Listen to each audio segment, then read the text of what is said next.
I clutched the edge of the vanity table, my breath catching in short, uneven gasps.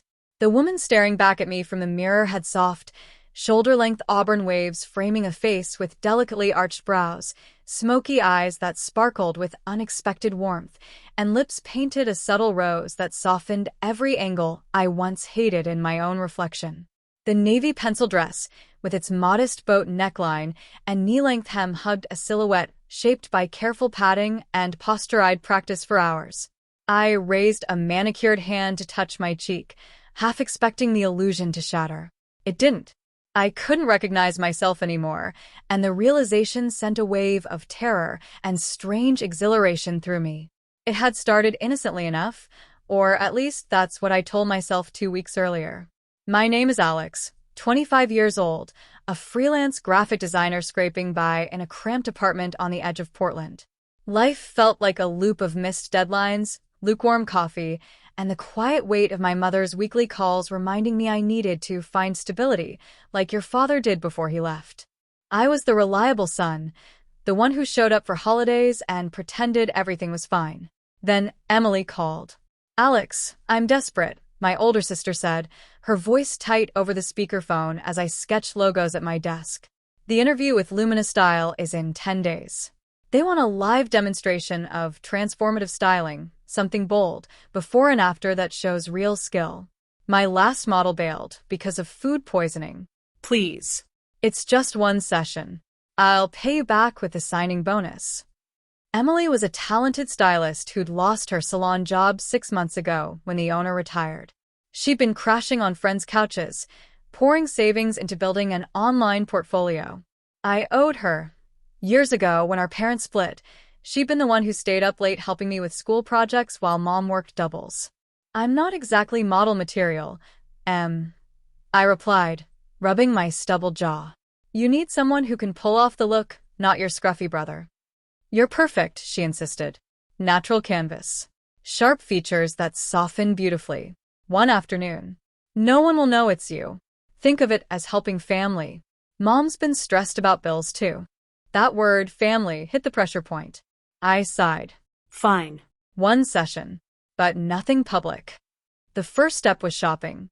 Emily dragged me to a quiet thrift store on the outskirts of town the next morning.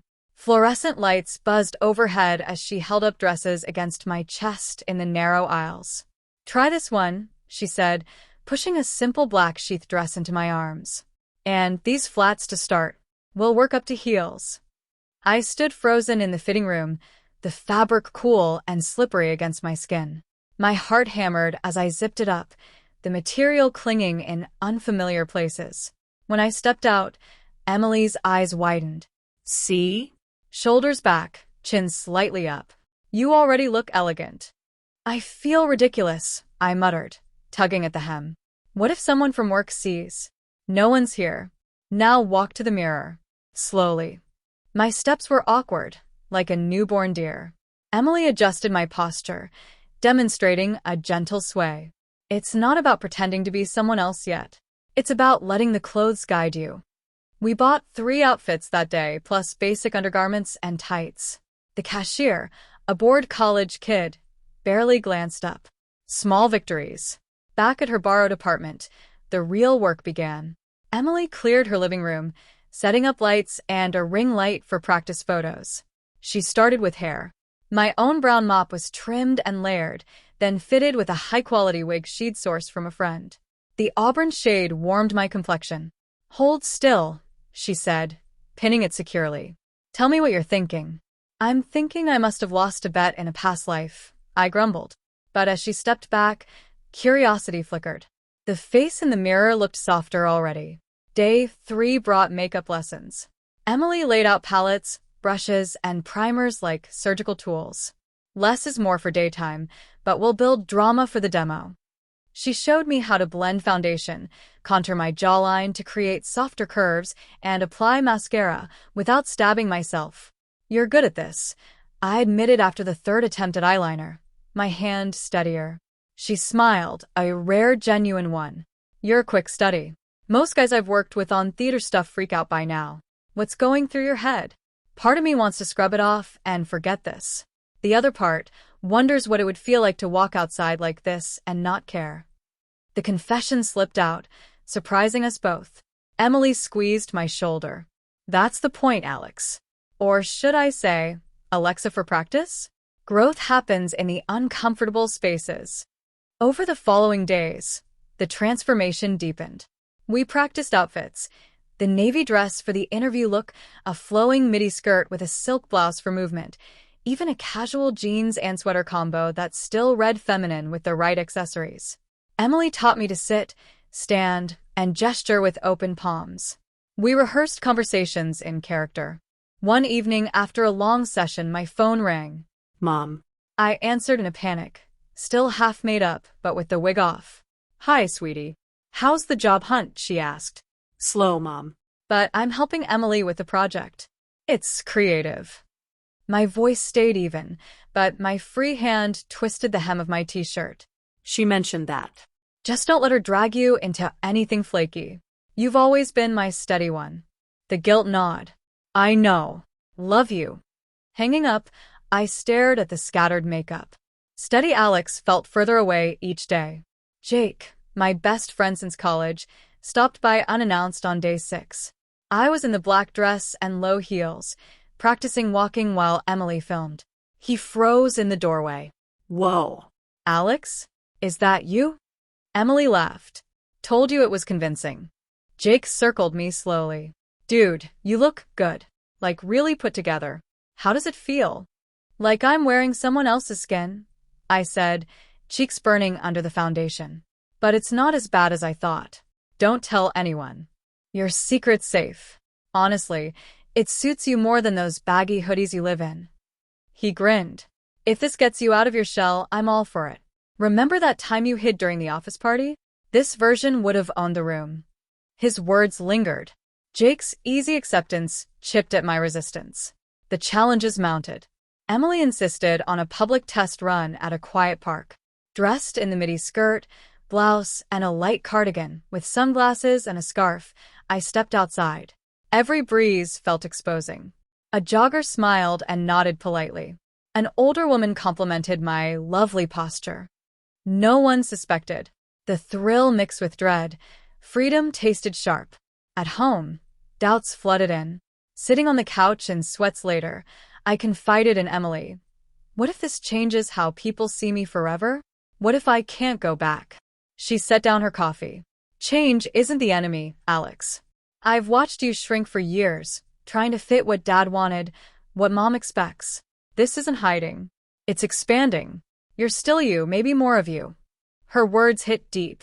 Our conversations grew longer, more honest. She shared her own fears about failing the interview. I admitted how lost I'd felt since the breakup with my ex, who'd called me emotionally closed off. Crossdressing forced openness I'd avoided. By day 9, confidence bloomed in small ways. I could apply my own makeup in under 30 minutes. Walking felt natural.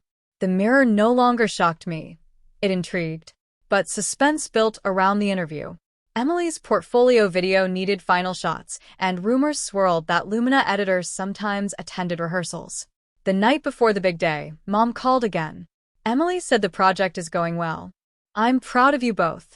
Alex, maybe this will lead to something stable for you too. Yeah, Mom. Something like that. My voice nearly cracked. The weight of deception pressed heavier. The interview arrived. We drove to the sleek downtown studio in silence. I was fully transformed. Auburn wig styled in soft waves, flawless makeup, the navy dress paired with pearl earrings and low heels. A simple clutch held my ID hidden. Emily squeezed my hand in the elevator. You've got this, Alexa. Own it. The room was bright with lights and mirrors. 2 editors, a photographer, and a few staff waited. Emily presented her process, showing before photos of me, blurred face, and then the live reveal. I stepped forward, demonstrating posture, a quick makeup touch-up, and even a short walk. One editor, a sharp woman named Carla, leaned in. Remarkable. The emotional shift is palpable. You've captured vulnerability turning to strength. Who's your model? A close collaborator, Emily said smoothly. Carla studied me. Familiar somehow. The eyes. Anyway, we love it. You're hired. pending final portfolio review. Relief washed over us. But as we packed up, Carla pulled me aside privately while Emily spoke with the photographer. "Between us," she said quietly, "I knew your father briefly, years ago. He struggled with similar explorations. Never quite embraced it publicly. You carry yourself with the grace he wished he had. This isn't just styling, it's healing, isn't it?" The words landed like a thunderclap. My father? The man who left when I was 10, the one Mom painted as rigid and distant? I stammered something noncommittal, but the revelation cracked open years of buried questions. Dad had sent occasional letters I'd ignored. One mentioned regrets about living half a life. Was this the missing piece? The major twist unfolded fully that evening. Back at the apartment, Emily confessed over takeout. "I found some of Dad's old journals when clearing Mom's storage. He experimented quietly, clothes identity before suppressing it. I didn't tell you because I wanted you to discover your own path, not chase his ghost. But seeing you transform, it felt like closing a circle. Mom suspects something too, but she's ready to listen." Shock gave way to understanding. The person in the mirror wasn't erasure of Alex, it was integration. I called Mom the next morning, still dressed as Alexa, voice steady. "Mom, there's something I need to show you. It's about me. And maybe Dad." She arrived an hour later. The initial surprise melted into tears as I explained the project, the feelings, the connection to family history. "I'm still your son, but this side of me, it feels real too." Mom hugged me tightly.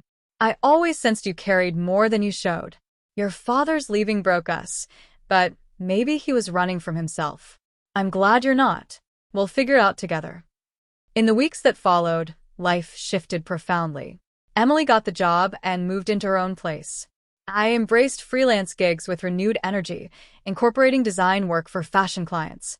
Jake became my biggest cheerleader, dragging me to casual outings where I alternated between presentations of self.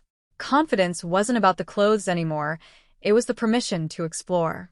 Standing before the mirror one quiet evening, now able to blend both worlds seamlessly, I smiled at the reflection.